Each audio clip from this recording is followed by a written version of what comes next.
Kedokteran Islam. Tentu saja jadi gini. Pertama kita harus melihat dulu bahwasanya tadi ini yang dokter bahas di awal tadi ini penting banget. Karena masih banyak orang-orang muslim menutup diri terhadap segala sesuatu yang seolah-olah bukan Islam. Contoh, ketika orang berbicara tentang tibun nabawi, tentang pengobatan gaya Nabi, orang berbicara cuma dengan bekam, madu, habatus sauda.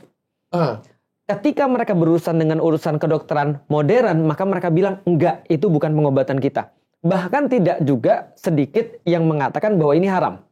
Oh, masih ada yang ngomong kayak gitu? Masih. Aku pernah ke tempat orang, terus aku bilang, teman, ketika pandemi, terus ketika mereka cerita tentang masalah vaksinasi, mereka seolah-olah bilang itu semua yang kena vaksin itu termakan godaan-godaan dajjal. Ada yang masih mikir begitu? Bahwasanya ada yang mikir bahwasanya ilmu kedokteran modern ini adalah seolah-olah sesuatu yang justru mendegradasi Islam.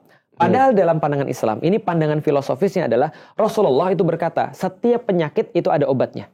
Setiap penyakit itu ada obatnya. Ini adalah filsafat kedokteran. Karena setiap penyakit ada obatnya, maka carilah obatnya. Karena setiap penyakit ada obatnya, kecuali penyakit tua. Itu nggak ada obat. Tua itu nggak ada obat. Tua tuh pikun maksudnya ya. Tua pikun.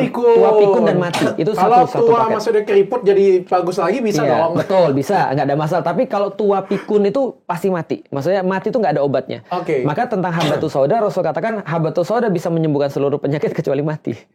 Nah, mati itu ya karena tua dan seterusnya. Artinya Islam benar-benar memperhatikan ilmu kedokteran. Nah, ketika ada ilmu kedokteran dari yang lain seperti misalnya bekam, Rasul adopsi. Ada kemudian ilmu kedokteran yang lain seperti tadi tabib yang datang dari Mesir, Rasul juga adopsi dan segala